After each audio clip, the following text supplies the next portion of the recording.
Food for Golf is a show dedicated to exploring the stories and characters that are contributing to the greater golf community. All right, welcome back today, folks. Spring has arrived. It's finally sprung, and for some of us, the golf season has begun. Today, I am joined by Dan Mann, better known as at The Dansome on Instagram, and newly joined TikTok. So Dan is quite the character. Um, I thoroughly enjoy his content and everything that he has brought to, I guess, the golf community as a whole. Anyhow, Dan is actually a talented photographer who is well versed in golf and everything that has to do with the sport. Also, Dan is a lover of expensive watches. Anyhow, so Dan and I discussed. We recapped the 2023 Masters with John Rahm's big win. Additionally, we add our I guess our opinions, our insight into how we feel about what's going on with Rory McIlroy. Also, we dive into the fourth event that is going to be featured on the Live Golf Tour or Live Golf League that's going to be take place in Adelaide, Australia. So Dan and I we have a little powwow and discuss our thoughts on Live and where men's professional golf is going. Additionally, Dan shares some of that sweet stuff that the Dansome's all about and what's going on for the Dansome and crew in 2023. So I'm excited to bring this to you guys today. Sit back, whatever you're doing. Maybe you're driving, maybe you're at home, and just kick your feet up and enjoy this discussion with Dan Mann, the Dansome, coming right to you now. All right. So, how you doing, my friend? I am well. How about you? Good, good. Just got the studio set up here a little bit, brighten myself up a little. It's sun shining around 5:36 p.m. here on a Monday. So yeah, we're good. I can't believe how bright lately it's been, and even how light it was teeing off at 7 a.m. yesterday. It was fantastic. Yeah. Really? Okay. Yeah, I was actually going to ask you, how's everything going? How's golf season going for you? It's wet. We have not had many sunny golf weekends, I'll tell you that much. It's been we played 14 holes with spitting rain yesterday, and then it just started pouring, so we weren't sticking around. Yeah. Really? Yeah, I saw that your recap from the weekend, your Yeah. post about you got through 14 holes. However, you didn't get too far after We that. we even went to we canceled the tee time at another course yesterday and said we'll just meet up at the range at 7 a.m. And when everybody cancels their tee times, if there's a break in the weather, we'll go. So we showed up at 7 a.m. and nobody was there, and it wasn't raining. So we just grabbed carts and went. Played the front nine in just over an hour, and got 4 holes in on the back, and that was it. Yeah. Okay. Yeah. So okay, let me ask you this. How was your front nine? Couple over, which is good because I literally opened the year like 91-90. I was standing over the golf ball. I had no clue what I was doing. I had no clue. Golf was foreign to me at the beginning of the year. And really? yeah, I was scared. Like I thought it was just going to be this horrible year. I stood over the ball, not knowing what I was doing. And yesterday looked like a guy who should be breaking 75 every time. So it's good. Yeah. That is awesome. All right. Yeah. So I was going to ask you. So how many weeks are you into your golf season so far? Golf season proper, because you've been. I think we started beginning of March, but really I've only played about 4 times, I think it is. Yeah. All right. Um, So you've got 4 or 5 times. Four Yeah. or 5 rounds, beginning of March. So we're at midway through April. Okay, so 6 weeks in. All I right. just haven't had typically I play every weekend by now, but it's been wet. It's Yeah. been really wet. I tell you, it is sunny Monday to Friday here and 15 degrees, and it literally is a downpour starting Saturday mornings. So it's Oh, it's really? been rough trying to get out. Yeah. Yeah, it's interesting. Is the like where I'm at right now out in Western Canada in Sask. It's there's no sign of golf season yet. It just started melting recently. Yeah. So like the ground, like you're now seeing dead grass, but not green grass. Obviously, right now in Ontario, Southern Ontario, golf season has kicked off as of last weekend. A lot of courses opened up around April 13th, April 14th. They uh, they capitalized on some of that Masters money. You know what I'm trying to say? And Mhm. Easter weekend or Easter long weekend. So yeah. So speaking of the Masters, so how was what are your thoughts? We've we've had some couple good golf weekends. Well, the Masters itself, and this past weekend with the Heritage RBC Heritage. But let's talk about the Masters. I predicted that I thought that Brooks would win. That he was my guy. But he didn't have the best round. But a lot of other players didn't have a good round in the fourth round. They had those Sunday After pins. And after watching Live the week before and his confidence and hearing all the sound bites of he hasn't been able to hit the ball like this in 4 years or whatever it's been. I had him picked as my guy for the Masters. 100%. Okay, so we're good. Yeah, we were on Yeah. the same page. Okay, yeah, Um, we were doing it. but we all assumed that the main horses would be up there too, and a lot of them just disappeared. I mean, Scheffler made a weekend appearance. He made it look better, but he wasn't the front runners everybody picked, the Rorys and them. Um, I actually Rory missing the cut was, I think, the best thing for him because as he needs to sit back and realize that he's becoming the mouthpiece for the PGA Tour and not focusing on his own game, right? Yeah. Yeah, I think that definitely I would agree with that statement. I think that a lot of the stuff, and people can see that I haven't I haven't pulled my punches. I've said it straight. I've been talking about this since last year and calling him out on his bullshit, right? I mean, some of you guys are Rory fans by all means, but like you got to be able to separate the game from the man, right? I mean, I respect him. I think he's a great player. Like I saw him play and win the 2019 RBC. I know here in Canada, people have an affinity for it just because he's won the past two, but let's not get this twisted. Let's talk about like facts and just looking at statements of said person and how they've gone about what they've said, and even now more so what sort of position they're in order to profit off of their stance.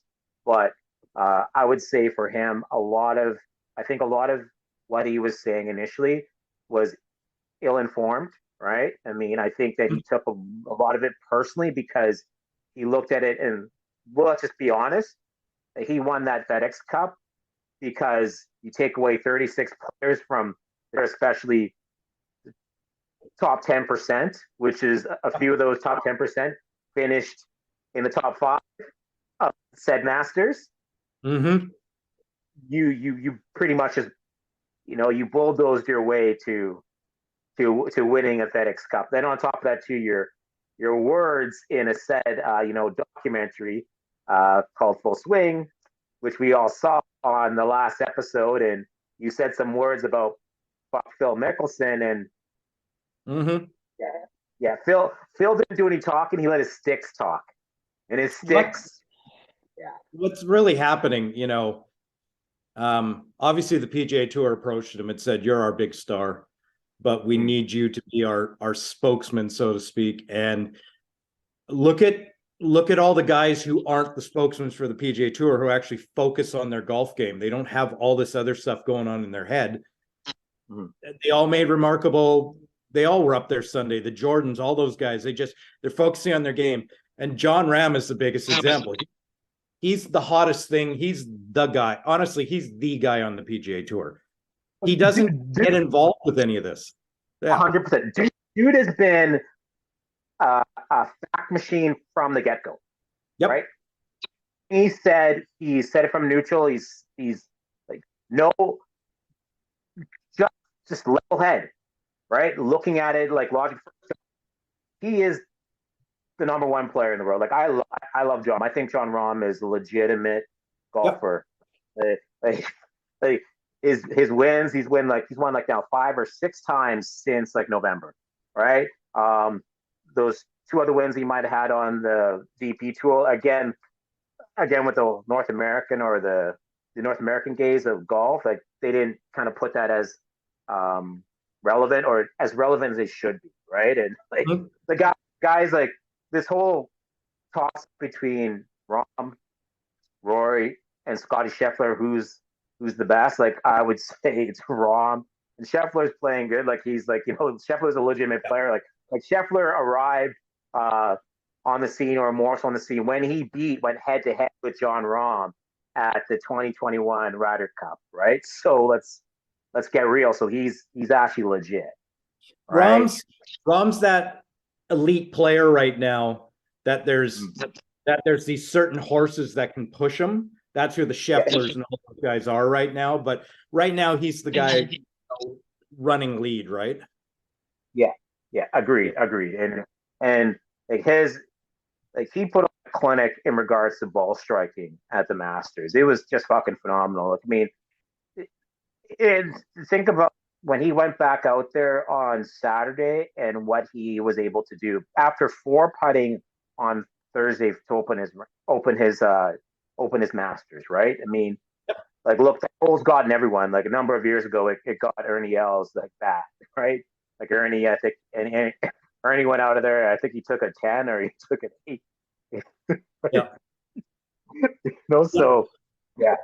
But What I hats was off to worried John. about coming out of this was that the storylines would be, oh, Liv is the choke tour, just like their CEO, Kepka did the same thing as normal. But I think people realized, I think people like Kepka and they like him as an elite golfer. Yeah. But just, you know what? Some people just can't play their four best rounds all the time, 4 days in a row, and it happens, right?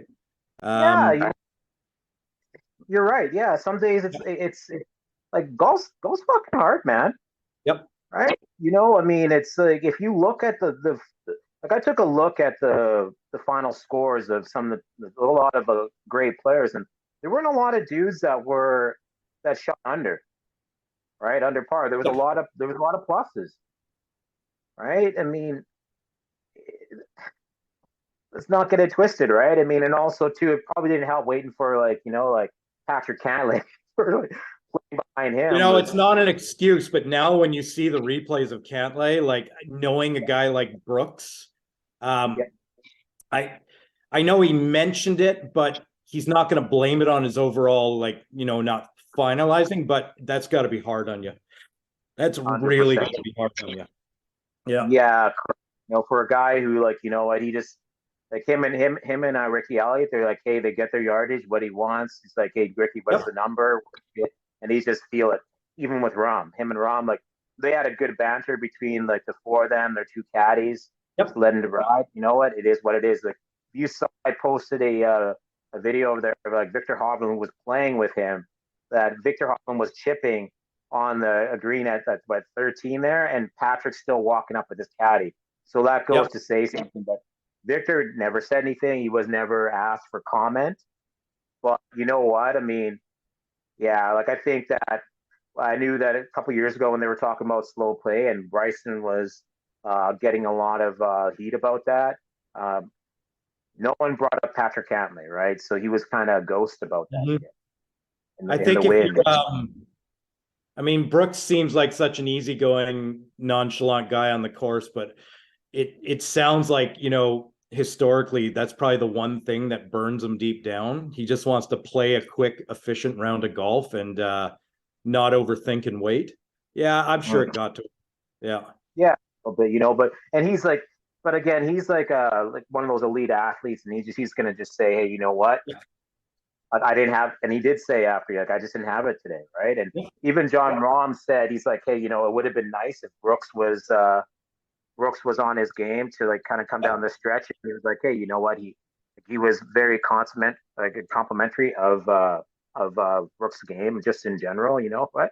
But again, those of us or those people or those of us who who are fairly neutral in this, who actually just love golf and maybe aren't necessarily influenced by the traditional golf media, or some of us who are part of I call it the new media of golf, all right? Mm-hmm. Who actually sport, follow it, they not only play, we dive into the sport in regards to purchasing, like a lot of elements are within it.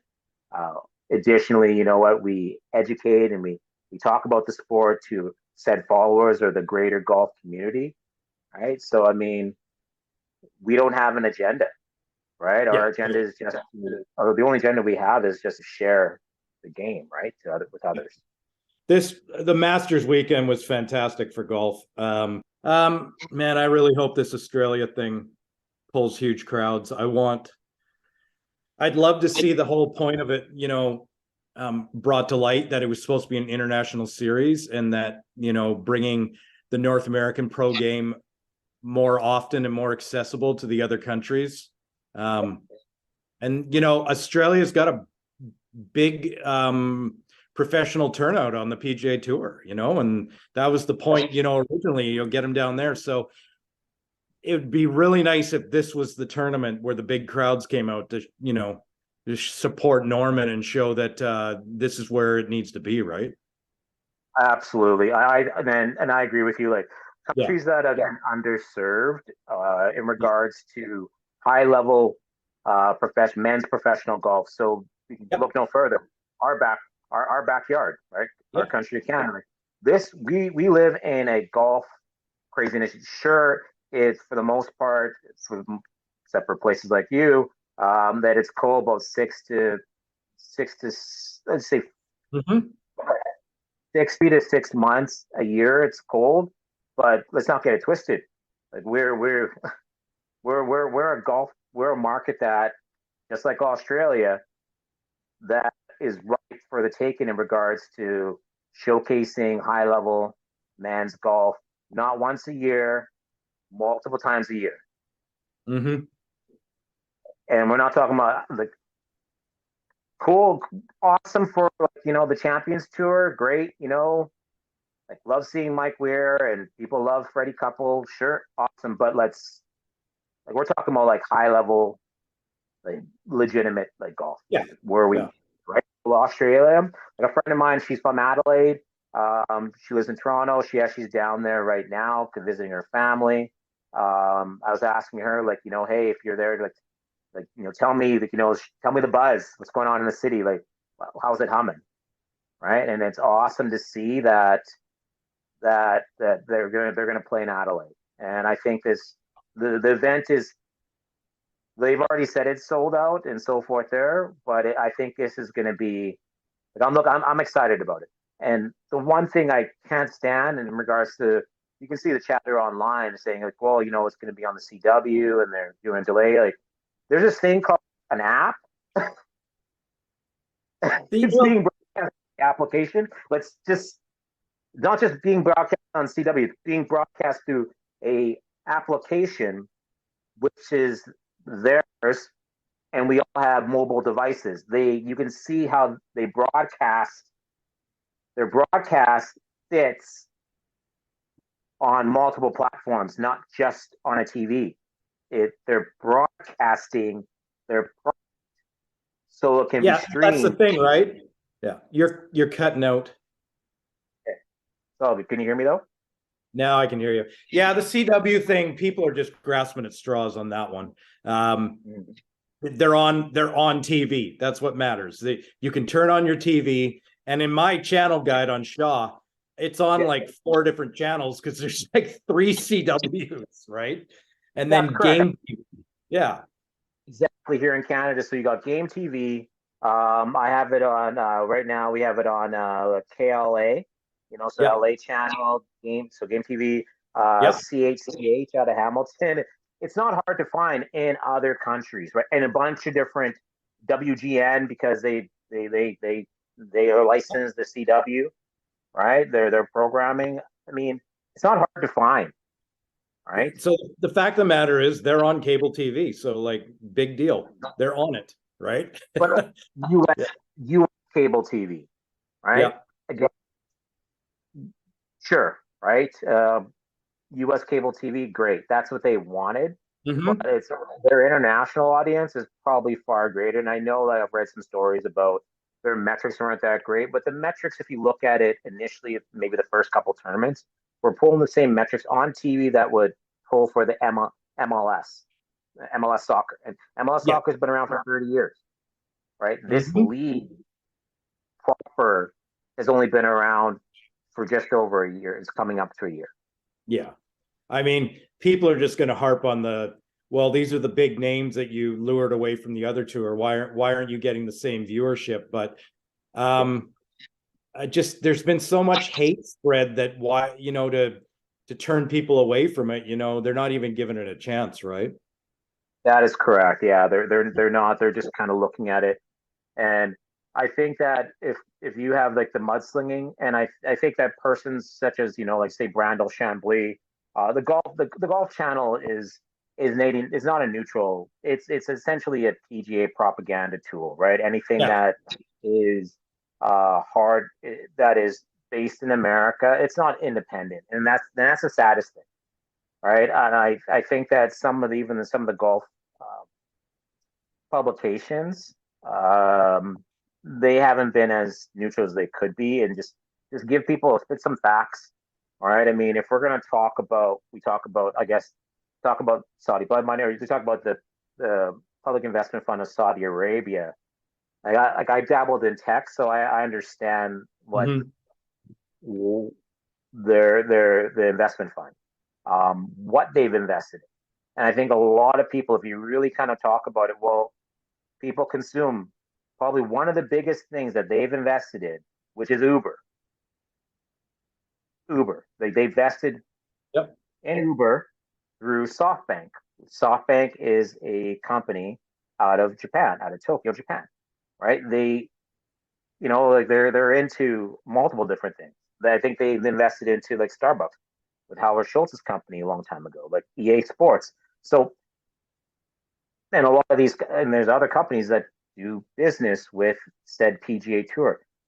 So we're talking about a hypothetical or just hypocritical stuff, right? I mean, so when people, I don't think that if people really looked at it, and a lot of these publications would talk about this kind of stuff, and again, America, you realize that America does a significant amount of business with said Saudi Arabia, right? Yeah, I And was reading an article that named all the companies you said the other day that have um, Saudi interests, like Starbucks and all of them, right? There's a real list of them, right? So 100%, 100%. And I think that I don't know if a lot of people, and maybe this is like, look, I love business, it's up in school, whatever it is. You understand economics. uh, they're talking about, oh, these guys have spent maybe close to $1 billion. The public investment fund of Saudi Arabia, I read has like about $600 billion, right? I mean, 600 billion. So $2 billion is nothing, right? yeah, And and I don't think that people are kind of looking at the overall. They're just seeing dollar figures, and I get it, and that sort of matter. But creating an infrastructure, right? This league, they're creating a league of golfers, right? But it's going to be, if you look at Formula One, right? It's a global race circuit, right?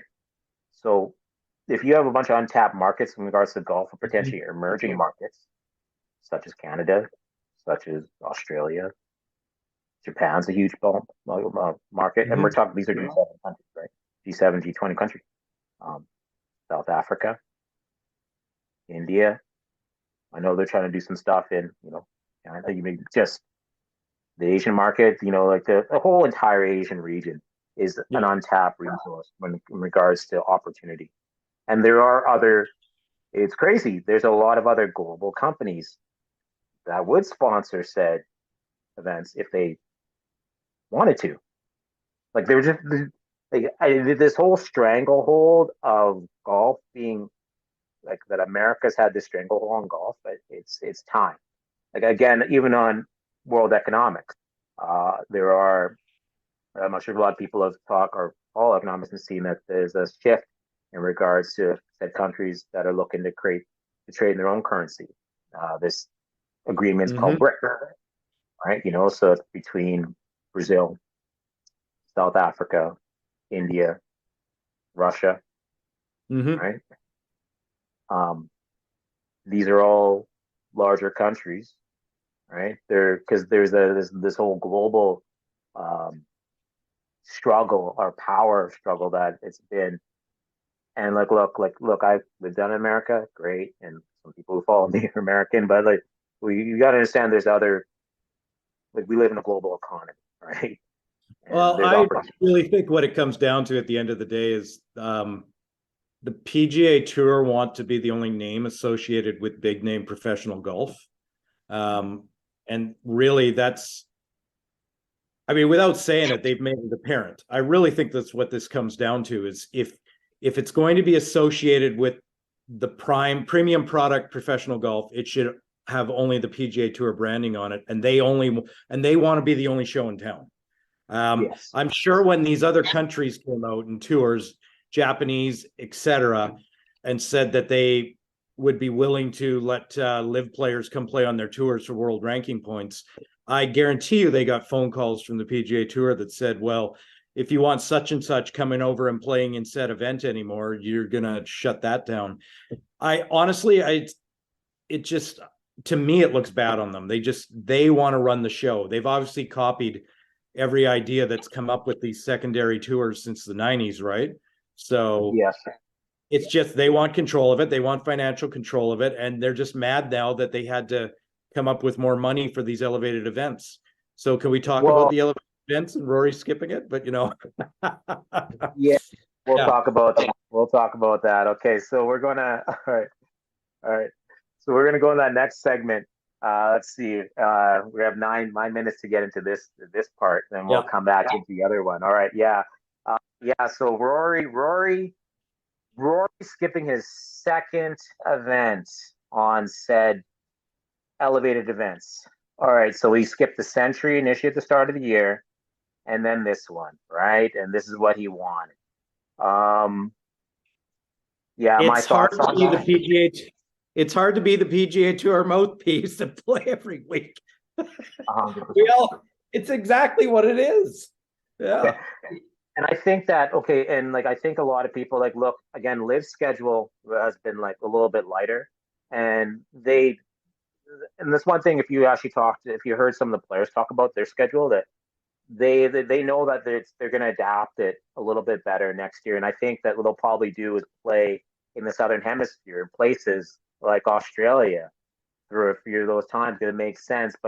I think that they had enough of a balance. Some of the guys, and some guys played on the Asian Tour a little bit earlier in the year to come into playing into the Masters. And look, it did work out, right? But I think a lot of the other players that came in, even Jordan Spieth talked about it after he was done, that he was kind of tired, right? And he grinded it out at the RBC Heritage this past weekend, and he grinded it out into a playoff. But he was like, he's burnt out. I hope the guy takes off at least 2 weeks, right?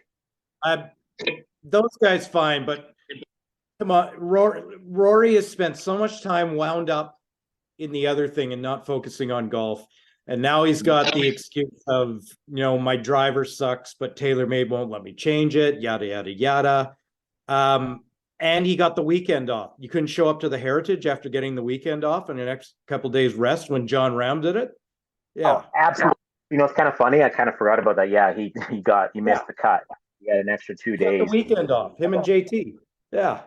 Yeah, exactly. You could have said, hey, you know what? I'm not going to show up at the Heritage until, instead of to prep for that. I'm gonna roll up in there on a Wednesday, right? And say, hey, you know what? Go through my shit, and after do it, right? Instead of going through the song and dance of the same, like, back to back, having two back to back elevate events is fucking ridiculous. Yeah. Yeah, that's But just but really real. he should have been there regardless. And 100%. Rom saying why he was there, I honestly think was kind of a shot. Mhm. It Correct. really comes across that way. I've got kids and fans and corporate expectations. I'm going to be there. Rory's Absolutely. just embarrassed and butthurt that he missed the cut at the Masters. He's been focusing on all the other stuff. And I just think when it's those events and people expecting you to be there, you show up. 100%.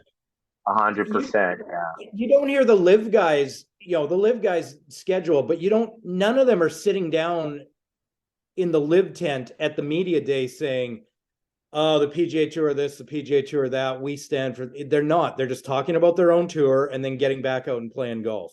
But Absolutely. he's choosing to be the spokesman, and he answers all these questions and goes to all these meetings, and then he has to harp about all the meetings that he went to save the tour.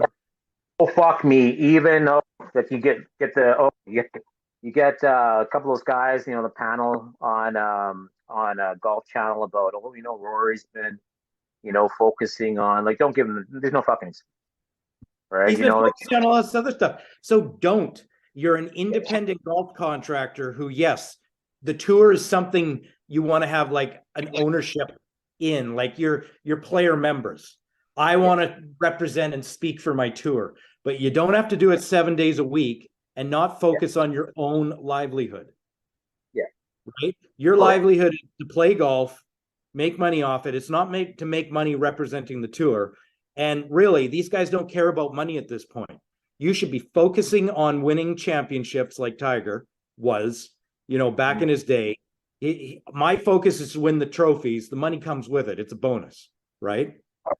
Yeah, right? exactly. John Rahm knows this. John Rahm knows this. And he showed up to the Heritage and he stuck around for the last hour and a half and was color commentator. And he was amazing.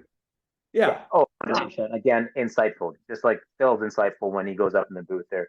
But again, let's not get this twisted. And I've said this for people, like, let's get this real. You realize that professional golf, or just golf in general, but on a professional stance, it's always been about the four majors. Yeah. And money. And earning money. That's what it's been about. The four major tournaments, list them off. Masters. Yep. I guess you would say before the PGA Championship, before it's kind of switched off there, with U.S. Open and the Open. Yep. Those are the four tournaments. Now, winning other tournaments or just enrolling other, and there's like, sure, there's larger tournaments, or like they're like legacy tournaments that are out there, but it's always been about winning money, right? But yep. The four Super Bowls of golf have been the biggest thing. But Tiger Woods and Stan Snead, yes, they had 82 wins, right? And that's awesome. Like, I don't think anyone's going to eclipse or get to that level. And I think a lot of these guys, and I think Rory was talking about, like, we're not Tiger Woods. That's the reality, right? Which is fine, but there's no reason that you don't have to chase 82 wins. I mean, I think that Tiger chased those 82, like that was him chasing because he was like, I'm just gonna fucking dominate. That's what he was chasing. He was chasing domination, right? It wasn't, and by him chasing domination, he was winning.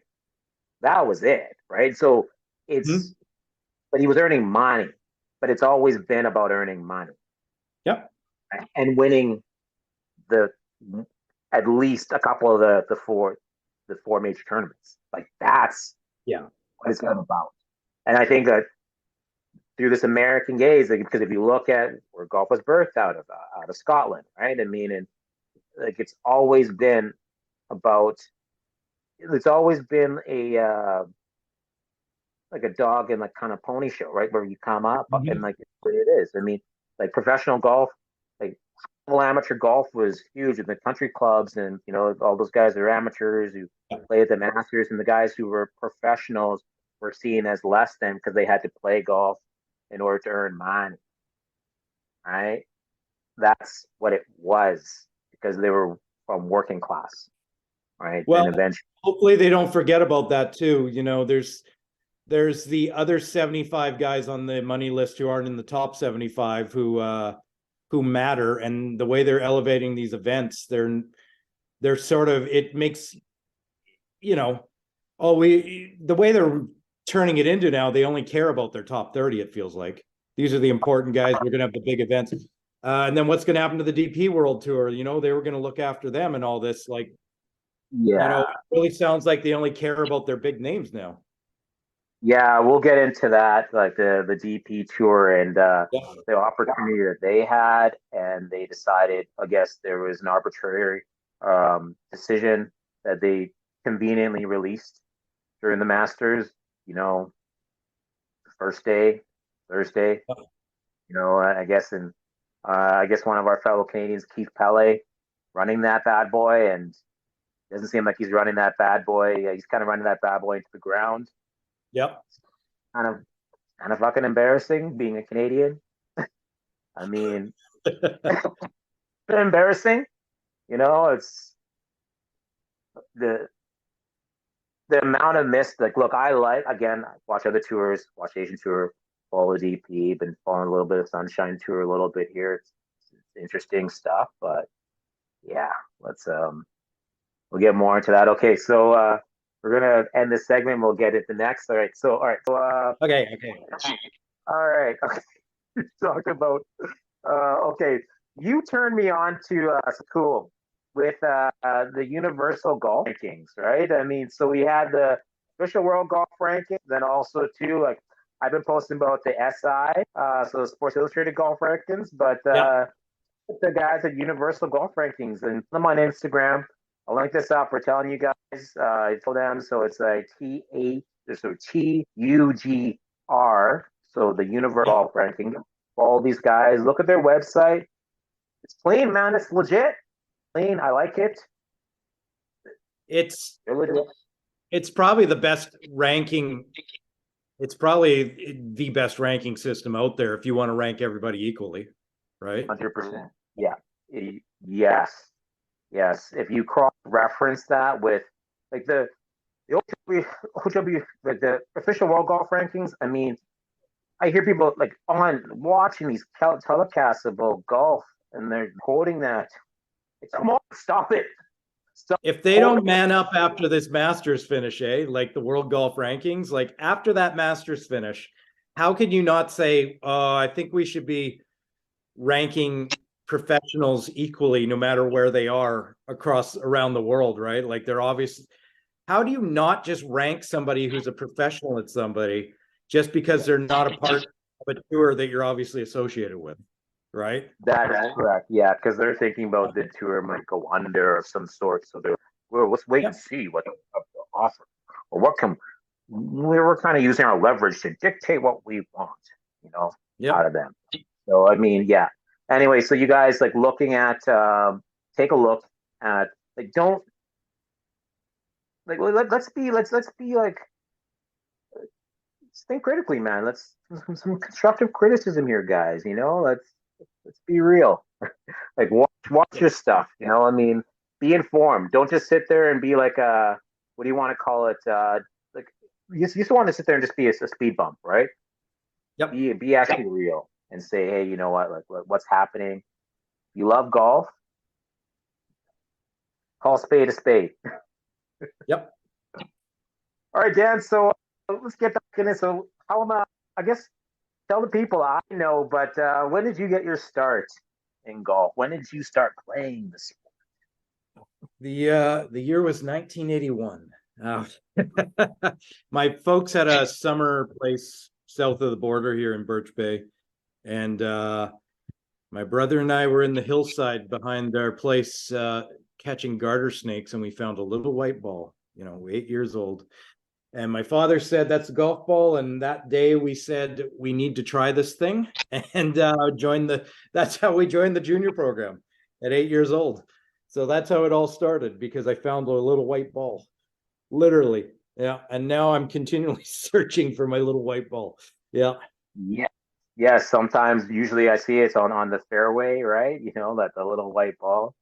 All right, so Yeah. that's what got you with the sport. So like when you started playing, like did you end up you know, did you play you would say like recreationally or what happened? When we started, it was an addiction. When I say we, my brother's 4 years older, and we had two cousins who would summer with us as well. Our families who are right in between my brother and mine's age. So between 8 to 13 years old here. And we all joined the junior club at the same time, and that got competitive between us. But when you join the junior program, it comes with tournaments. So we were competitive immediately, right? Yeah, And getting results. It all came naturally. So yeah, I was I was into it right away, 8, 9, already bringing home those little trophies. yeah, Golf came naturally. Yeah. yeah. Yeah. You're a fucking unicorn. And then I lost it. Discovered I was only so good up until a point. Yeah.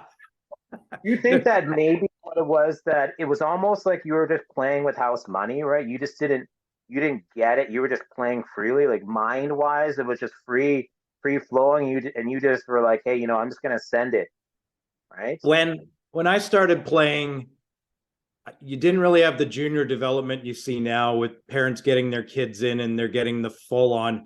It was just a whole bunch of kids going to a junior camp and then playing some competitive golf.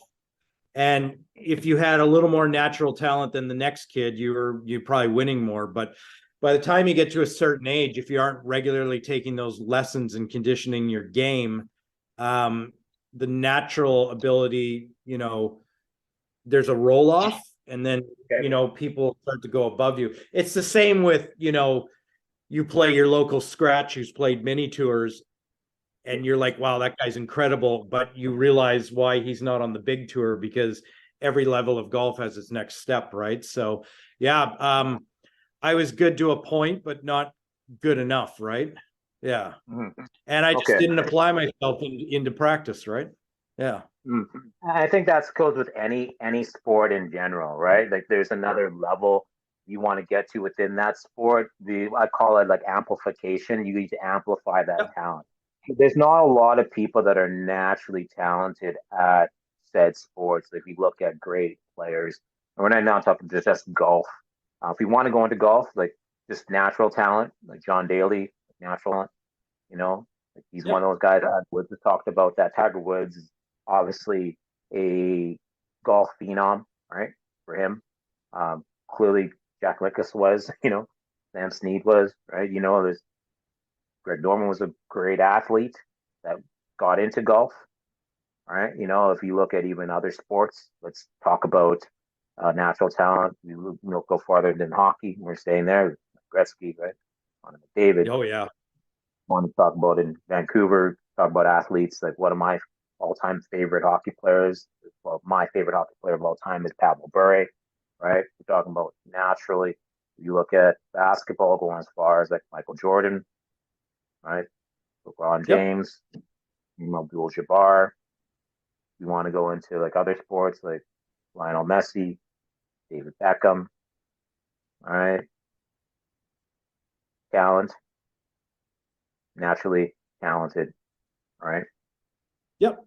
And I mean, when you're talking golf, Daly's got probably, and you talk to his peers, he's probably the most naturally talented player we've seen in the last 40 years, right? But obviously his life took some effect on how much he won, etc., right? Absolutely. In regards to like we're talking about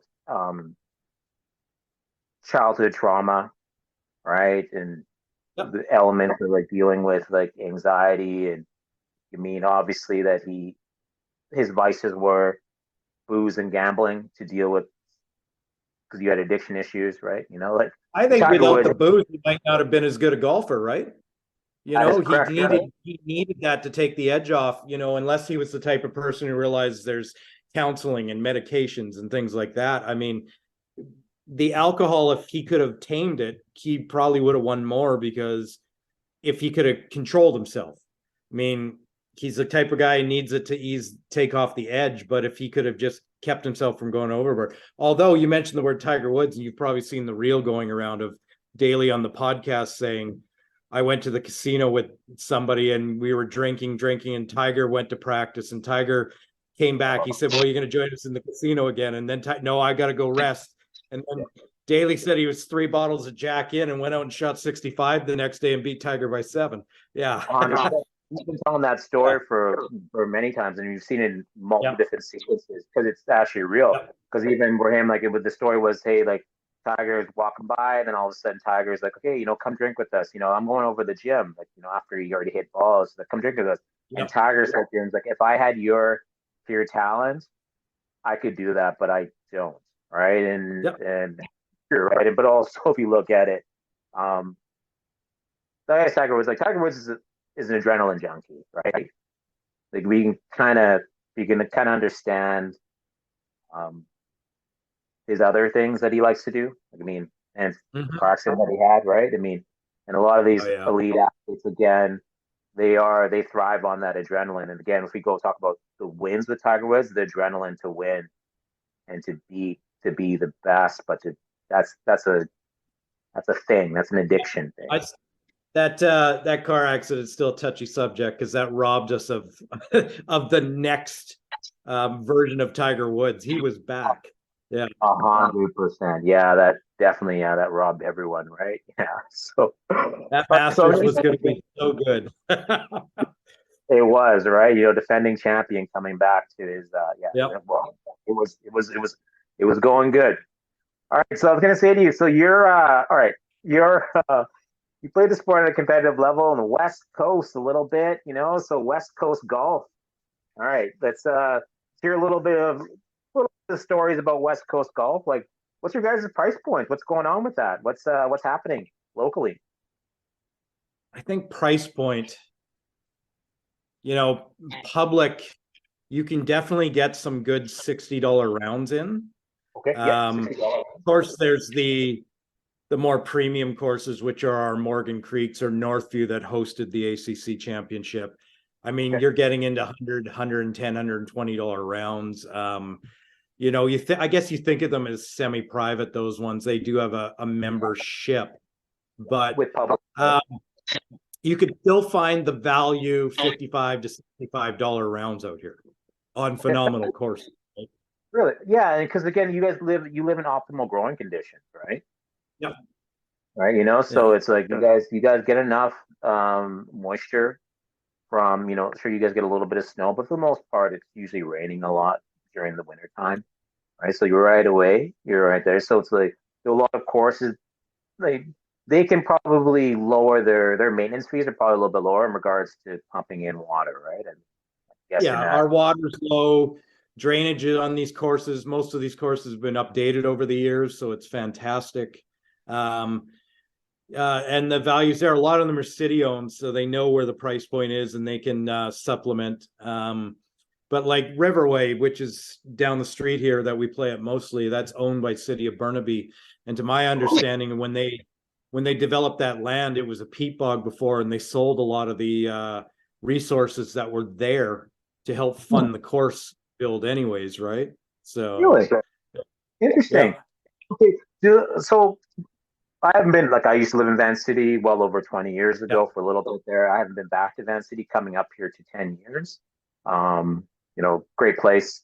Love to come visit.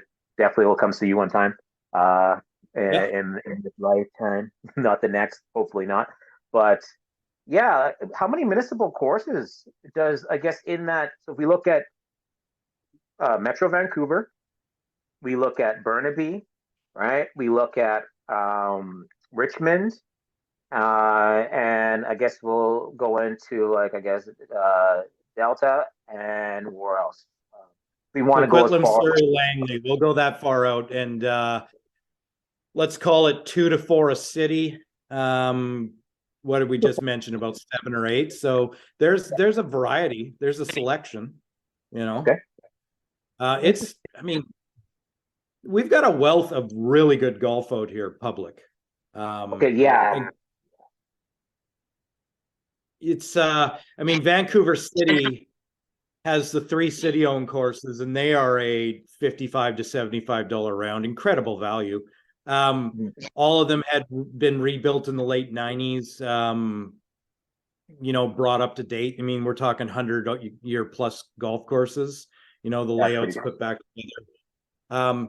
But each city has either its old school course, like we still have UBC out at the university in Vancouver. I was going to ask you about the UBC course. Yes. Yeah. fabulous course, always kept in great shape. And it's the original design layout. But we still get new stuff getting built out here, right? As well. So it's been a phenomenal balance. You know, courses pop up all the time, and you know, it sort of, you know, feeds the habit. But I mean, since COVID, it's still impossible to get a tee time. I mean, they're just booked. Yeah. Okay, yeah, like that's what I was gonna say. So you guys are impacted by the volume of this resurgence in golf. Okay, that Definitely. kind of When COVID kicked in and everybody realized that golf is the one thing they could do outside, I mean, bookings became insane, but a lot of even the city courses added the advanced booking fee, right? Like the $5 a head. And now people are just doing that weeks and weeks and weeks in advance. So on a whim, if you want to go get a tee time, it's definitely harder here now. okay. It's interesting that looking at that part, I think which was the one of the. I mean, there's a lot of good things that came out of the pandemic or COVID. I would Yeah. say courses stepping into the 21st century and using booking systems, digital Yeah. booking systems, as opposed to people fucking calling the course. You know, taking advantage of paying a little bit of money to like a said software company that has developed said software for booking. It's crazy. We think we have these things called phones that we use on a regular basis, right? You know, and instead of, you know, there were some people that were paying into like Golf Now again, part of the whole you know, NBC family. They had that corner until like companies like Tion came around, and I don't know what booking system do you guys use out in that area. What's the most popular one? I know in I don't Ontario use and any of those. I don't use any of those Golf Now or anything booking systems. You know, all this course is now. I mean, there's obviously a couple different software suites available that they're all using very, very similar things, right? Um, but it's funny, the city of Burnaby, you know, they weren't ready yet. They had a very antiquated system, and phone system was still their major. You know, at noon every day, you had to call in 3 days in advance or 2 days in advance, and you know, the phone lines would turn off at 11:55 and anticipating it, but they were not ready, you know, and okay. their online booking system kicked in at like midnight, so you had to stay up too. It wasn't even a Yeah, respectable hour. Yeah. you know you're a junkie Yeah. when I would do it. I don't Yep. care. 100%. You know, I'm all about midnight bookings. If I really want to play, fuck yes. Yeah. I'm there. I'm But that guy. now they're all 6 a.m., so it's a little more manageable. Yeah. Okay, so it's kind of funny. We kind of look at this, and I think a lot of us, all of us have older parents, and some of us who might have older parents who do play the sport. I don't, but many people do who are listening. I think that I don't know how. I wonder how it's affected other seniors. Like I've played with one of my friends. He used to be one of my clients. He's a senior. He'd always say like, "Oh, you know, I'll call tomorrow and make a tea time." I'm like, Jim, use your phone. You can't I just can call tomorrow and make a tea time anymore. But you can still do that, but it's easier. So, like, I mean, I wonder if there's been a little bit of obviously a learning curve or them being pushed out a little bit. I mean, because they're the ones who are occupying a lot of the courses during the daytime, right? I mean, you know, I still see people out there. And I'm sure every group has one guy who understands it or gets it. So I mean, I can't truly speak to it. I don't know the numbers, but I don't see a lack of regulars at these golf courses, right? okay, cool, okay, yeah, and that's good. That's good to see, right? I mean, I think that the one thing about golf, which is great, and I think a lot of us love playing it, is it's a very intergenerational game. And I Yeah. think that's a positive thing to see, right? I think that even us eventually over time, we're going to be in that senior category, or hopefully fucking enjoy life until we get I there, right? just I just qualified for the Champions Tour this year. Yeah. So that's right. Yes, you have I'm a big getting birthday. there. I can play on Yeah, the Champions Tour now. Yeah.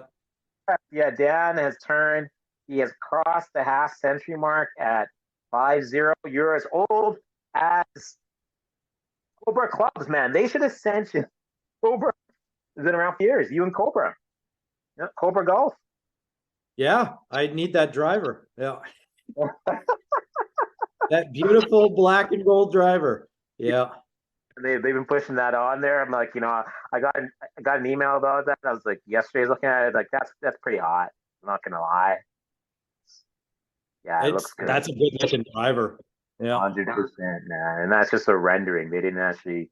Yeah, it looks. Yeah, I wouldn't mind if one of those fell and hit me in the arm somewhere. or I found my new gamer in the last few weeks, so I wouldn't need it anyways. I'm quite content with the driver setup now. we'll Yeah. get into that. We'll get into the what's in the bag here in a Yeah. little bit. Okay, so one thing about if people don't follow Dan at the Dansome here, like Dan, you tell intriguing stories, and you have a talent. You're a talented photographer, right? You've blended your Okay. love of golf and photography together quite nicely, and uh, luxury watches. It works. So like, where did you tell the people? I know the answer, but tell the people how this all came about. Like, this mesh of Um, the quality, because watches have always been a part of golf. Like Rolex, oh, you know what? I'm yeah. like every single time you watch a major, like Rolex, the timepieces, you see those. It's so they've been intersected together, right? You just took it to the So next level. been on Instagram, what, about 10 years, and then the photography thing just grew. You know, you start learning, getting better equipment. So it turned out photography was something I had a, natural talent for, an eye for, editing, developing. So the golf side was there. I'd worked with my golf spy for, you know, 8 to 10 years of that time. So my foot in the industry was already there and working with brands. Um, so at the beginning of COVID, sitting at home with not much to do, I kind of got into a new watch habit, which isn't the cheapest habit, but it's something you can collect from home. So I fell in love with watches, which I've always loved. I just really wasn't collecting many. Um, and I had a personal Instagram account that I was just going to post all the watch photos there, but it only made sense with golf as a lifestyle crossover and working with clothing brands and fashion to just do it all in one account and see how it plays out with my current audience. And that doubled the audience right there because golf and watches and fashion go hand in hand. Yeah. Fuck yeah, they do. Yeah. Yes, and like like like there's been a lot of good new drip has come into the sport. Like a lot of like yeah, like golf is seen as resurgent, but it's also got a lot more flavor and perspective on the swag. The swag alert is legitimate, very And for real. those watching this who don't realize it, I mean, Instagram has a community for everything, but you don't Mm, realize how big the watch community is and really? how watch photographers are. That's where my photography took even the next step, is following like the product style watch photographers Okay. and just studying that style of photography. That took the game to an even another level of shooting golf, you know Mm. uh, and shooting product and photography and working with golf brands. Yeah, the watch thing really played into that. Interesting. Yeah, that was the seed, eh? So so Yeah. something that really it's interesting that you you decided to learn a new skill through the pandemic, right? That's kind of gave you the time to kind of reflect and like, look, I have a love for photography. We have a lot of things in common. I have a love for photography, so I get this. So that's why I appreciate your presentation style and what you do, right? So like, you as a person, like, not saying anyone who's not a photographer, I don't appreciate them, but you know, talent, man. You gotta. I'm giving you hours for your talent. Okay, so with that, with your presentation skills and your just who you are and your personality and your I guess your lust for life, you've been a brand ambassador to a few different golf brands. Uh, Well, like I haven't been an ambassador for a few different brands. did you I say a sharer. When you're with My Golf Spy, you get the brand agnostic thing hammered into your head. So you walk away with that. And I realized, yes, you want to be an open, safe place for everybody to come to. So, signing up as an ambassador for brand A, kills the ability to feature, brand B, right? And I wanted to be this safe place for, small mom and pop companies to come to and get their story told honestly and authentically, have an authenticity behind it. But now that you bring up an ambassadorship, I made a friend who happened to be the Canadian CEO of a golf brand. And when your friend represents a quality golf brand, it's a no-brainer to jump on board and become an ambassador and feature his brand, right? Yes, correct. You Yeah, have really left me here, by the way. yeah, I'm still here. I'm still here. I'm still here. I'm still here. It's coming back. Don't Yeah. worry. Yeah, but no. But for all That you said, don't know, Jim Rogers, and he has a partner, Gino, in Toronto, essentially, got the franchise rights to Canada for sub 70 golf. I guess that's how you look at it. They're the independent Canadian representatives. And I met Jim beginning of the pandemic. He had just started up, and I just wanted to get some product in hand to photograph. And the beauty of it all was he never pushed me to play the product or be in the brand. I sat back and had a chance to experience it. So I kind of fell in love with the product and the person and, the company. And it was easy this year to say, fine, I'll be your ambassador. I'll take on the brand and, I'll represent you in the bag and, help with photography and stuff. And it's legitimate quality golf product. And that you've played it. Yeah. yes, and a lot of people who do follow me, they can see that I played the clubs, right? And Yep. you tag me and stuff, and like, look, I mean, like, I am not an ambassador for said a sub 70 or my paid. I think people can kind of see that. I think a lot of people who might have been following me didn't maybe even before, probably didn't hear about sub 70 until you started posting it. I can only attest to playing a product and seeing the quality in the product. All right. Then Yep. also looking at the price points and understanding the market. When I say that the market, we're talking about the just the concept of equipment companies push products every year, coming up with new shit, and people saying, hey, you know what? Let's buy all, like, something new. We're coming up with this new driver. We're coming up with these such and such new irons, right? Let's not get it twisted. Um, those the quality of the sub 70 clubs is it's not second to anything, right? I mean, And having talked to the owners of sub 70, et cetera, one, it's not just budgetary, but unless you're going to have a true product improvement, they're not going to have 2-year release cycles like the other brands that are heavily marketing run and just need a slightly tweaked product to sell to, market the brand, right? yeah, like TaylorMade, I'm looking at you, right? I mean, Yeah. come on, right? It's, like, I There get was an it. annual driver released every October with them for what? Up until about, 5 years ago when they realized they couldn't sustain that, heavily, right? Yeah, Yeah. correct. And I think that's also, again, there's still some power in us being consumers as people, right? I mean, again, like, you don't have to be like it's like a leading a horse to drink, right? I mean, or to eat hay. Like, you don't have to eat hay. Like, look at your own game first, and, like, by all means, yes, like, you might need some upgrading clause, but just because you've been like a tailor-made person for a long period of time, but look at some other fucking brands, man. Like, And just like, these brands and don't when own we're talking drivers, yeah. they And don't I'll, make shafts. Remember this, like other yeah. companies make shafts, right? It's they just make Yeah.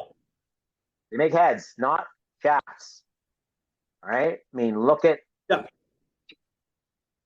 come on. But so too, it's like, hey, like, oh, my favorite golfer on Ron play. Like, well, first off, that was a great switch for him for going from from going from TaylorMade to Callaway, he just started like he went to another level of play. So I mean, if you look at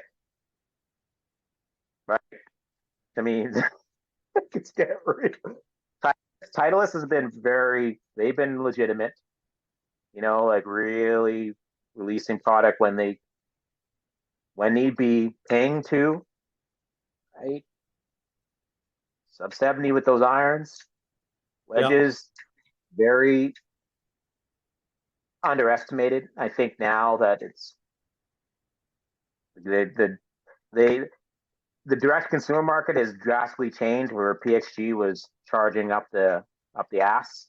And they realized I that can't believe that. Yeah. they weren't they you know, right? I mean, you work for golf like my golf spy, right? You saw they've changed their tune because If you're not looking at the direct to consumer brands now, you're doing yourself a disservice. Now, given there are people who are brand snobs and self-admittedly, and I know people like that, and they're going to stick to tried and true. Like, you know, Titleist is golf. They're traditional and they're good at what they do, right? But if not looking at the direct to consumer and the value in it too, I mean, drivers are up to 8,900 now. I mean, let's go example. So when I was saying I think I found my new driver, I mean, I had a fitting bought a Titleist driver 2 years ago. Yeah, so that's going to be hard to get knocked out of the bag because it's a properly fitted driver. But if I was to buy a new driver now, I mean, 200-300 of that you're paying for marketing and their tour stables. So you look at something, and we'll talk in American dollars. Sub 70 driver, which I will play this year, but it had to pass a lot of tests. It had to match up to my fitted list. So it's a $295 driver, and I got to test a bunch of shafts. And I'm in the Pro Model 9 degree, and I'm in their $90 upgrade Pro Force VRS, you know, the good old Pro Force V2 shaft. I've lost zero distance. I'm hitting probably one of my straightest drivers to date. My mishits are absolutely minimal, and there's a $300 price difference. That's the key, right? Yeah, correct. Yeah, and again, it's like yeah, like drive technology, right? I think that if you're going to go up, if you're going to pay, like, look, even like I guess TaylorMade, they had their obviously the Sim 2 was pretty fairly. They had something there, right? I mean, Oh yeah, right? You see where they had something. I think the Ping G 454 wherever it is, that's supposed to be legitimate. I got a couple friends who have that, and it's legit, right? But but when you're talking dollar for dollar, you got to consider everything, and don't assume that the top price is getting you the top product, right? That's correct. Like, and there's a couple of guys out on online, especially if anyone follows. Like, you got to follow like Brendan at New Nine Golf. He has his driver bracket every year. Yeah. He's testing out of Calgary, right? Although that they're kind of testing out at altitude a little bit, but you follow his YouTube channel. He breaks down said drivers and compares them to. Like, I think he does a really clean job about it. But yeah, you're right. I mean, you want to match. If you can match, go to that harmony place between price point and performance. Kind of like start looking at that. Like, don't let your eyes get fucking big, because. And I think that another thing, and I was talking about this week. Remember, people, all manufacturers, their drivers. So like, okay, let's go back to this said tour. The standard, the max length is 46 inches. Okay, so all companies, they sell their driver shafts 46 inches or underneath that, about 45 .75 like inches, right? That's so when you go to the golf town and you're hitting a 45-inch, nearly 46-inch driver, and you're seeing distance on that, and you're like, oh man, this is the best fucking thing I ever had. Remember, that's that ain't maybe spec to you. You might have that one. You're just like, oh, I'm just driving. Go on. But when you take it out on the course, you really test numbers. Is it fucking accurate though? Probably need to lose an inch, right? Mm-hmm. There's not a lot of people that are walking around that are NBA height players looking to play with a 46-inch driver, right? I mean, let's Yeah, a kind of lot get of people could. A lot of people out there could probably benefit from a slightly shorter driver just based on control. My last fitting, I ended up going down just a half inch, but that was sort of the sweet spot for finding the center of the face every time, right? there you go. So So, you're half inch. So you probably went from. So yeah, you went down a half of an inch. so I went So down from 45 and a half, which is kind of the stock driver these days, to 45, right? Yeah. there you go. Cool. Yeah. Perfect. Yeah. Right. That's But money. buying drivers, I mean, like I say, there's a huge chunk of those dollars that's marketing dollars. Let's face it. The stealth is the sim 2 in red and black, just with a few things changed, right? They just Yeah. needed a new marketing tool for the next year. Yeah. Yeah. Exactly. Exactly. That's That's that's what it comes down to, right? 100%. Like how much money we pay in Rory. The only person who's really like the only person who's dominating, and I guess into some of that tailor made stuff is Scotty Scheffler, right? Right now, Yeah. just be Yeah. real. Like I mean, he's like he really cleaned up that like he really cleaned it up, tailor made for their oopsie when Rory was like, oh shit, like the Yeah. driver's not fitting me well. Well, Scotty ended up winning that week. Like he busted one, and they threw out that video of him guessing his yardage. That was slick. All right. Okay. So this is our second segment. So far, so good. We got one more segment to go, right? Okay. Yeah, all right. So all right. Okay, Dan. So I know about this, but we need to show the people. There's a little special event coming up here. Little thing we call the Fan Man Cup. The It's fan the Fan Man Cup. If anyone hasn't heard about the Fan Man Cup, it's a little prestigious tournament put on by yours truly, The Dansome. Uh, something that he's organized with, I guess, a few different local golfers with him, or some friends or friends of The Dansome. But I want you to tell people to share the story about how the Fan Man Cup started and where it's going, and we got the Fan Man Cup going to the next level coming up here. the Fan Man Cup is my my social media baby right now. That's become that thing. Actually, you can edit out this part right here. I'll be right back. Yeah. Oh, this is great. This is great. Since we're Yeah. reigning champions and talking about it, I'll do my Yes. interview, my podcast. I'll do my podcast with you right here. Yeah. We'll just sit here and talk all about it. 3 years ago, I got invited on an 8-man trip to the new Sagebrush course up in Merritt. And we sort of turned that into a mini Ryder Cup style 4v4 3-day event over 3 rounds. And the following year, last year, we visited Golf Kamloops and turned that into 20-man Ryder Cup style over 4 rounds. We go, and we're going back this year to Whistler, British Columbia, at Nicholas North. 2 rounds at Big Sky and Whistler Golf Club for a 24-man best ball scramble Sunday singles for the Fan Man Cup.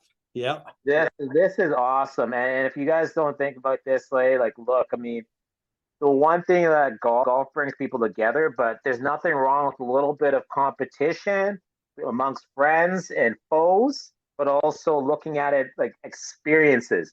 Like this sport has always been about experiences, but this Fan Man Cup, it's a thing, man. It has a vibe, and it's very I'm in the WhatsApp group All right, so full Well, disclosure, I've read all this you've stuff. had the invite, you just can't make it.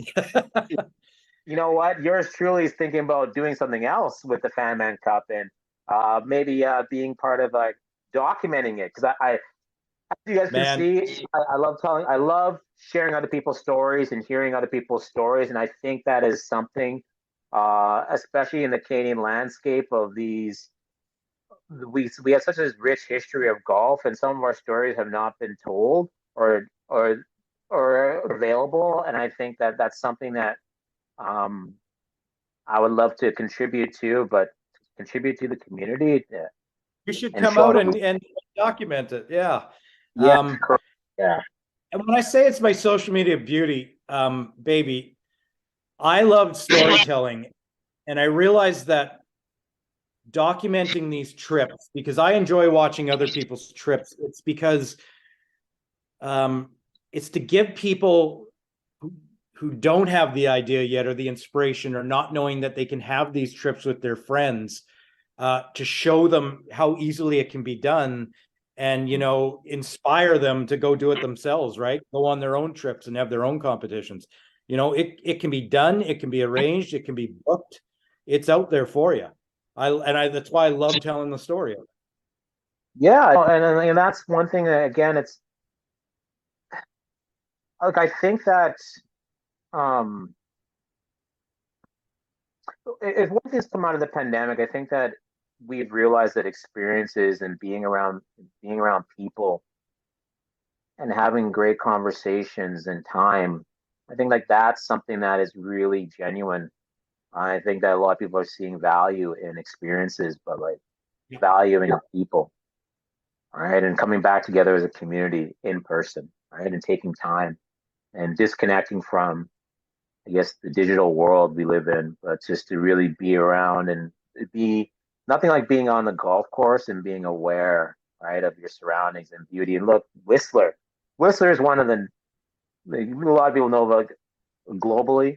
We know Whistler, it's in our own backyard as like as a country, Canada, but globally, like it's well known for as being like a skiing nation. And It's a and ski destination, eh? Yeah. yeah, but it's also beautiful during the summertime. There's a lot going on, right? You know, so like I love it. That's Um, awesome. it's a fabulous golf destination. I mean, there's three high level courses in the town of Whistler, and then Big Sky Pemberton, which is what 20 minutes just outside of it, and they have a very well known course there at Big Sky. So when you look at the different towns and cities in BC that are great golf destinations, like Golf Kamloops, for instance, you know, Whistler's definitely up there with the Chateau, the original Palmer course, and then the Nicholas course, right? The Nicholas course hosted a Canadian Skins with Norman and Nicholas and a bunch of guys. Yeah. Yeah, that is correct. That would have Yep. been early 90s, I'm thinking so. 91, 92, 93-ish. What do you think? Definitely goes back. I'm not even sure when it was. Yeah. Okay, yeah. That's yeah, you know, and I mean I love that. I'm looking forward to I guess if I'm not there, but if either way, like just hearing, you know, scores and you know, just the outcomes. But I think this one's going to be every single year. The Fan Man Cup it ain't leveling off, man. It's like this, right? It's it gives me something to look forward to every year now. This is the big event. Yeah. Yeah. Actually, let's talk about that. So when's it going down? You guys move it up a little bit, a couple. Going up, it's going in June this year. It worked around all the schedules of everybody to get 24 people in. And with that said, you know, for people planning trips, if you want to try and plan a trip with 24 people like this, you're booking in February, January. You're starting the legwork, talking to the destinations and the courses. Look for accommodations. Yeah. Yeah, And so if yeah. you're going to come out and document, let us know because we got to get you on the accommodations list. Yeah. Oh, absolutely. I'll find my other if either I'm sleeping in a car or you know or sleeping in a tent.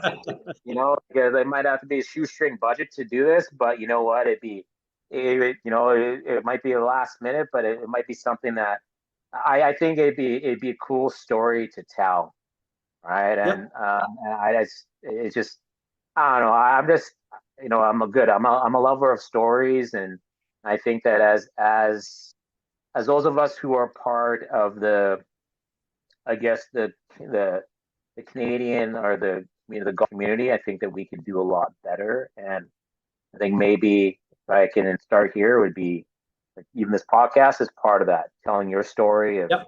who you are and collectively us. There's so many rich stories that are available and persons who are lovers of the sport, but also educating the I guess the golf community. Yep. And I think that we can tell a lot more stories as Canadian content creators, right? And I think that that's one thing about we look at the Canadian landscape, and I think that that's one thing that we haven't done a little bit better. Um, like we don't have look in America, they have their legacy media that's tapped into groups like Good and like Barstool's Mhm. guys that play, right? Country Club adjacent, right? The Par Train and so forth. Those have kind of gotten together, and the other groups are out there. But I think that collectively, us as a Canadian media or Canadian golf, new the media of golf, that we could be a little bit better. And that's why I started this podcast was to share these stories and to talk about other, not pump my own shit. It's like I don't pump my own shit. You guys obviously follow me or anything else. I pump a lot of other people's shit, and I make fun of Yeah. myself. Which is real. Yeah.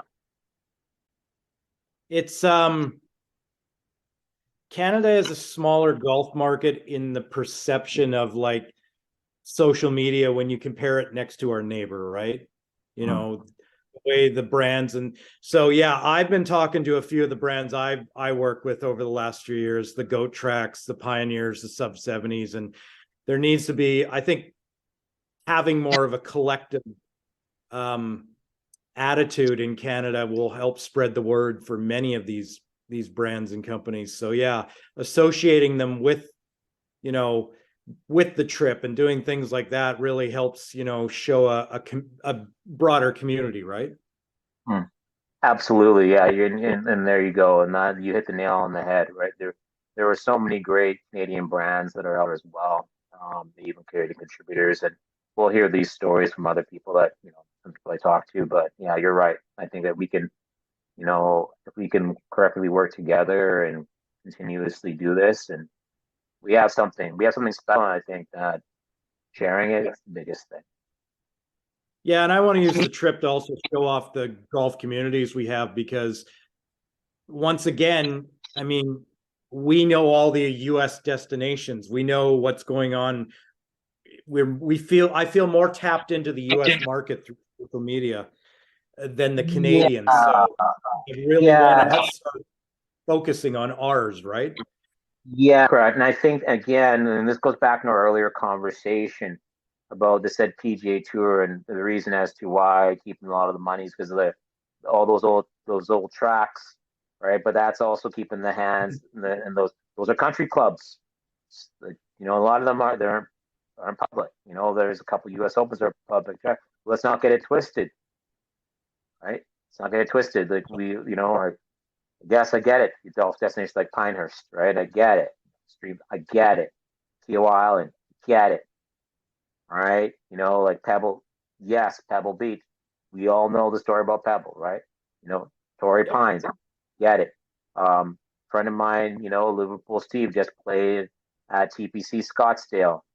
Just this past weekend, or just past a couple days for a bachelor party. Great, both, but you got TPC Sawgrass. Those TPC courses are owned by the PGA Tour, right? So how much they're charging, but we have a lot of great golf up here. Like a lot of the courses that you've mentioned, we have our courses out in Cabot, and we're not just St. George's and these clubs that have been located in the Toronto area. We're more than that, right? And like I say, when you want to go to a hot, dry place, you want to go play desert golf. There's Arizona, there's Nevada. 100%. You want to play desert golf. But what people don't realize is that Kamloops, Kelowna, they're British Columbia, Osoyoos, it's actually the same desert that goes down through North America. That's correct. We have desert golf, we have Kamloops, we have, you know, the sagebrushes, but we also have the coastal golf, we have the Parkland golf, we have seaside golf. Victoria Golf Club is the Pebble Beach of Canada hanging out. We have our own version of Bandon in Nova Scotia. Habit.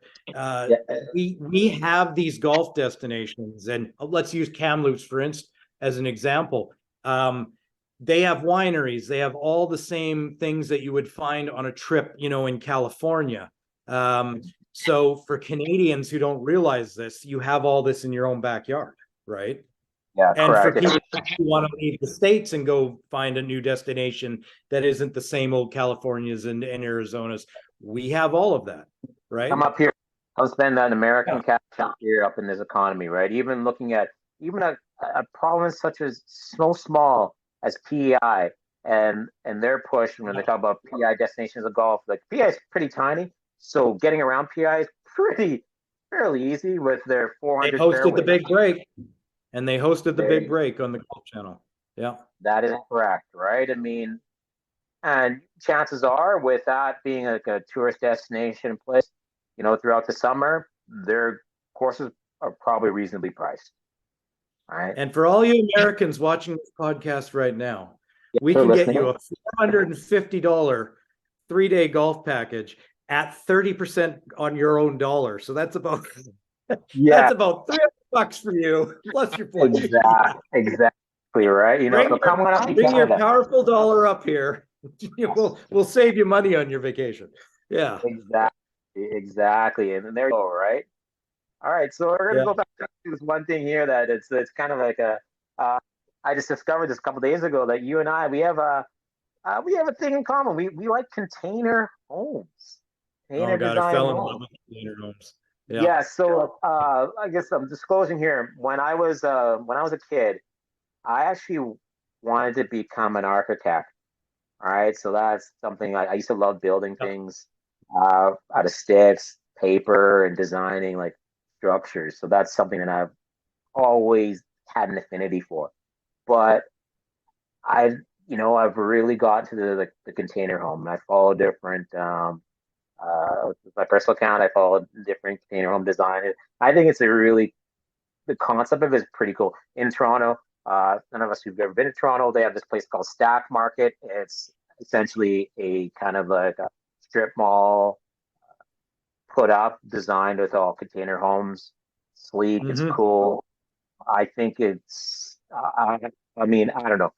I love it. I think it's definitely, if you have anyone who's an environmentalist looking at using reusable items, I don't know. I think it has, I like clean lines. You're a photographer, right? You know, you kind of get it. That's what I love about them. And I'd love a little 3-stack container home, but not stacked, sort of like offset. I want one of those ones on just a little pond, a plot of land, 130 yards for a practice par 3. I've visualized all this. Yeah. No, like, dude, like, me and you are like, we're it's like you have ESP, man. You know, like that's something that I've always kind of envisioned, that I could imagine doing something of that nature. And like, I know, even for example, like me, I'm first generation Canadian. My parents were born in Jamaica. My mother, her family has owned land for a number of years. There's some land that I think it's shared or she owns that hasn't been developed on. And I was like, you know what, I think that's something that I think down the road that is something I might look at from a Canadian home perspective. Looking at it from, you know, on the island, I think, but going back into just living here in Canada, I'm very interested in it. Like, I love it. I think it's a great idea. I mean, some people might not be for it. It's cool. You know, you do you, but I'm doing me. And I think if I'm going to retire one day, I don't need 3,000 square feet. I'll tell you that much. Correct. Yeah. And I think getting a little bit closer to nature, you know, something solid, but I can see it. I think it's a great idea. Um, is there a lot of container homes out there in Vancouver? I've seen some No, in I don't see any. I mean, everything here is condo right now. So okay. it's I just, you know, I've seen them before. I've seen them at home shows, and now my phone must have been listening to me talk about it because it's every second post in my Instagram feed. So I fell in love with these things. A nice black container home with mid-century inside. Yeah, that's all I need. Yeah. Uh, that's awesome. Okay, so another thing is there too, a lot of people might not even know this or they don't follow you, but those who do follow you, again, you have a talent for giving away things, very talented at it. And every year at the end of the year, probably around November, there's a little thing that happens called the 12 Days of Dansome, Oh, the right? The 12 12 days of Dansome. Dansome, which I Yeah. look forward to. It's almost like the 12 Days of Dansome is like having rum and eggnog, or like watching the Nutcracker at Christmas, or a classic Rudolph the Red-Nosed Reindeer, right? I mean, um, and like Home Alone, we're talking the 12 Days of Dancing. So when did that start? The 12 days of Dansome started as about 5 days 3 years ago. Um, and has it only been 2 years? 2 years ago. Yeah, this was only year two.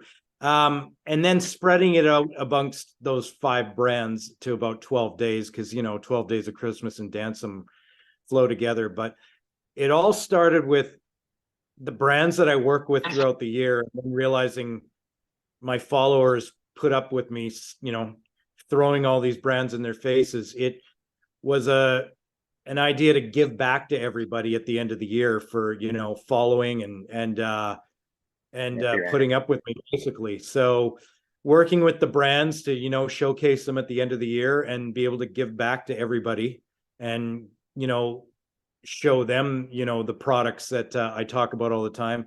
That's where it came from. And the first year, like I said, I had 5 companies, and I was stretching it out. But as the giveaways went on, other companies were messaging me wondering. I think the first year turned into 16 days. So last year we had a solid 12 companies and 12 giveaways, from watches to golf products to a set of irons. We did a set of irons and a watch last year. But I want to give if everybody's going to follow me and interact all year, they're my audience. I want to be able to give back to them at the end of the year, and that's what it's all about. Yeah.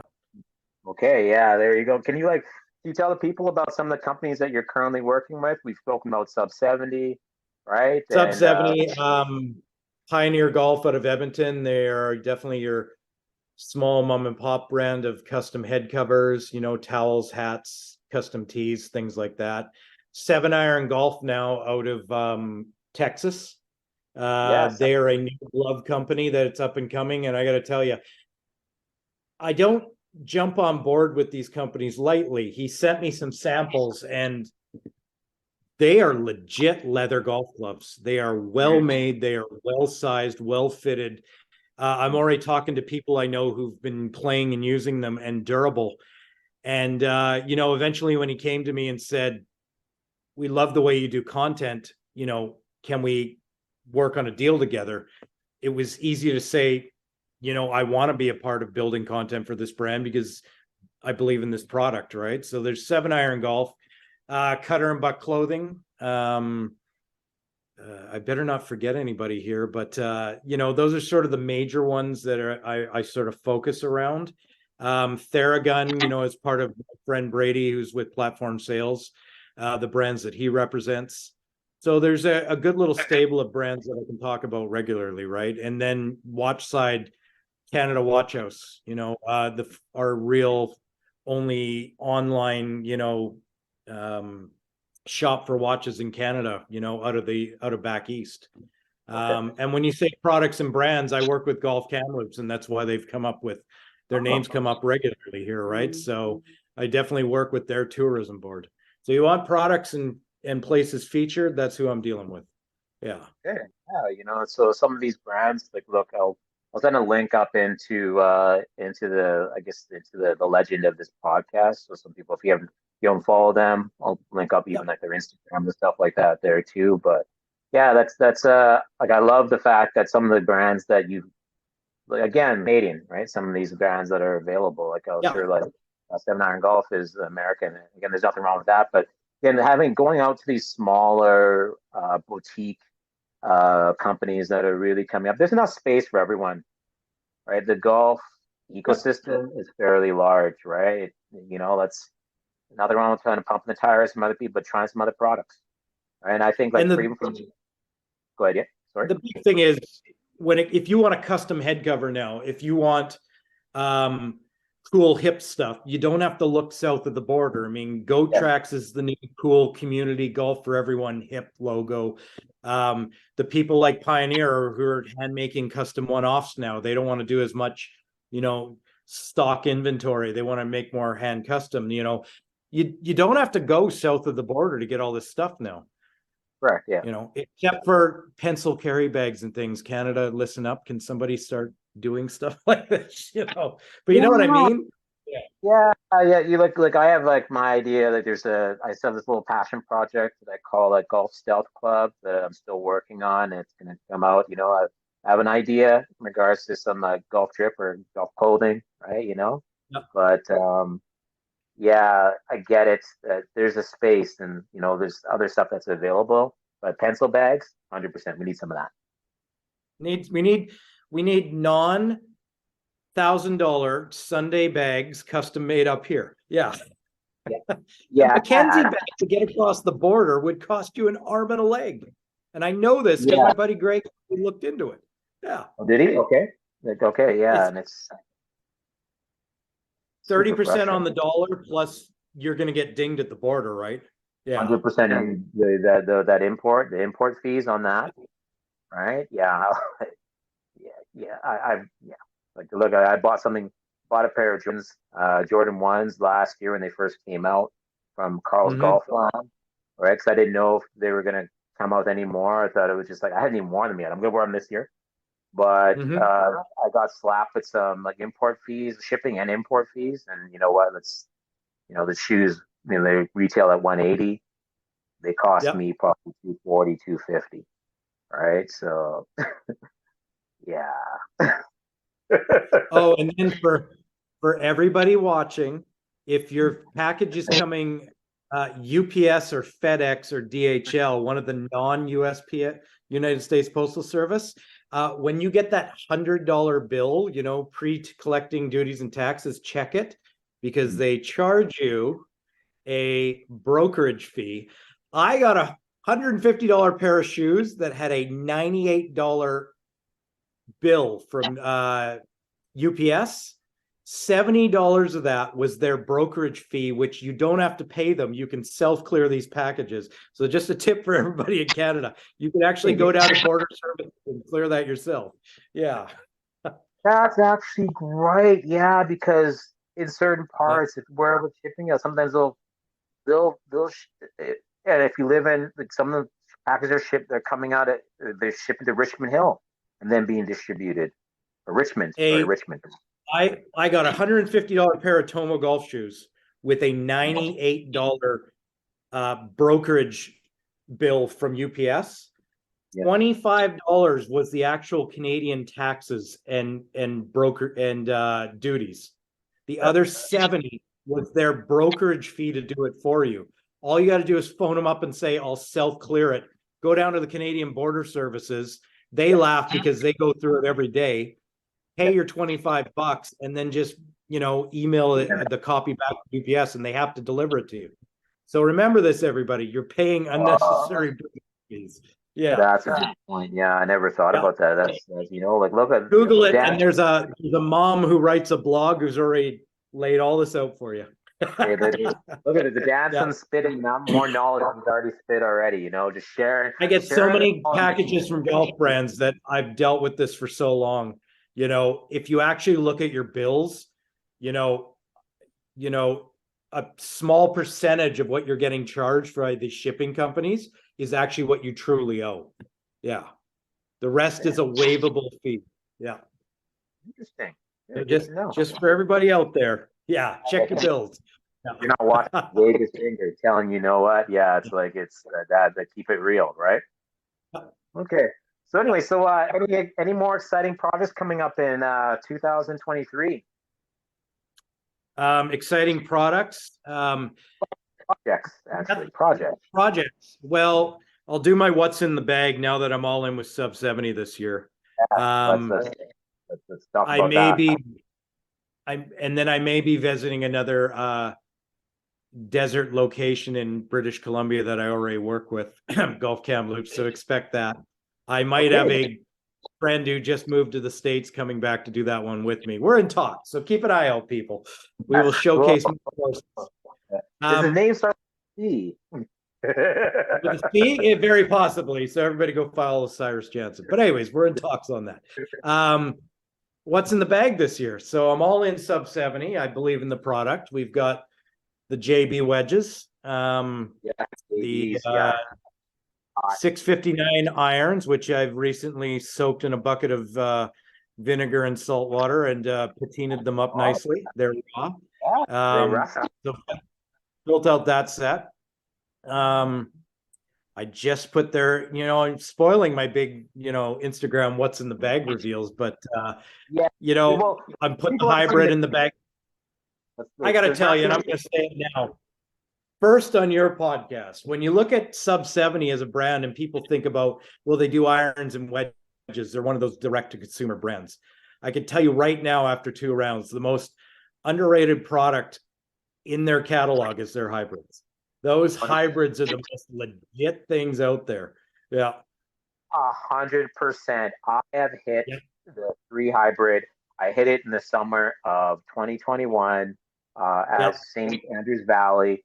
It might not have had my shaft profile and grip profile on it, whatever it is, but it was bingo money, bingo. The bingo. I carry a 3 hybrid, so I'm replacing my 8-year-old, 9-year-old now Titleist 915 hybrid, which that thing would have to explode to get rid of it. But since I'm ambassadoring, I got to try all the products and show them all. But my first round with that 3 hybrid, the 949X Pro, and I got a recoil 680 iron shaft put in it in an F4 stiff. I hit 3 hybrids that day, and all of them were right on my number of 209, and just a penetrating straight ball flight. I was amazed. I was a little blown away by how impressive it was on course. Yeah. Like, look, I mean, like, again, people, you've been following me for a while, you know that. I've spoken about this. Like, I bagged for a tour level player last summer, and he was hitting his he hit his hybrid a lot, and that's a trusty club to have in your bag, and you cannot overlook a company like Subsidy when it comes to like hybrid clubs, right? And yeah, for sure. I love the years. I'll say this, Jim, after you watch this podcast, I'm probably going to add a 4 to the bag and dump the 4 iron and maybe even a 5, because they're just so much easier to hit now, at my age. And I think more the mental game of not wanting to almost lift a long iron now. You know what I mean? Just a peace of mind of hitting down on a hybrid. They're so easy to hit. Yeah. You know what? Like I have, so you're going a hybrid off the deck, right? Correct? Yep. Okay, cool. Yep. And that's what's awesome. I'm still working on my 3-wood off the deck. I mean, I think I'm gonna probably go back to my older 3-wood that I have. I need to look at some numbers, but I get it that coming into that hybrid, depending on, I'm not playing on, most of us aren't playing on a country club and tour level turf. But we're playing on bent grass, and some of that bent grass isn't as flush. I know in Ontario, playing around there, so sometimes hitting off, we're not getting the best turf interaction. So if we're not as precise, it's going to be a little bit tougher. But getting one of those hybrids in there, like a 3 or 4 hybrid. Yeah, and I moved to a 4 wood a couple of years ago because I mean, I'm an accomplished golfer. I'm in that 1% of the world who shoots under 80, right? Um, my whole life, I've never been able to hit a 3-wood because when I put that little loft down on the ground, my mentality changes to really, I've never been able to hit a 3-wood. But once I got that more loft and looking at a 4-wood or a 5-wood, there's more confidence of just swinging and knowing it's going to leave the ground. And it's part mental thing. So I don't play a 3-wood. I play a 4-wood. I need to see some loft there to believe it's going to leave the ground. I love that. I Yeah. love that. And what's your forward? What's it lofted at currently? What's your setting? You can pop. 17 degrees. I like that. Yeah. Okay. Yeah. Okay. Yeah, that's about right. You know, like most, like even like a 5 is probably around 20 or 18. So 17, Yeah. I like it. My Okay. hybrid is 19. So that puts my 3 hybrid at 19 and my 4 iron at 22, I believe. Yeah. Okay. Cool. Yeah. Okay. That's a good gapping. Yeah. But the pro models in those modern hybrids, a lot of brands, the sub 70, the head is small enough that it's not a big departure from irons to go into. Absolutely. You Yeah. know, It's like that hybrid in between, hence the word hybrid. But it's like it's a little bit more condensed. Not too thick, but yeah. not too thin. Right. It's like right in that window. And Right. I like looking at cavity back iron, and I have trust and faith that I'm going to get it off the ground. But let's face it, a 4 hybrid is easier to hit than a 4 iron, and I think this is the year to just accept that and add one more to the bag. They go high enough, they stop fast enough, so why not, right? There Yeah. you go. Yeah, the launch point's perfect. Yeah, I get it. Yeah. Good. Yeah. I'm looking forward to what's in the bag when you post it up onto social media. Although you've talked about it orally, right, and on camera, but we haven't seen the visuals. So you know what? It's not really much of a spoiler. This is like coming soon to a theater near you, right?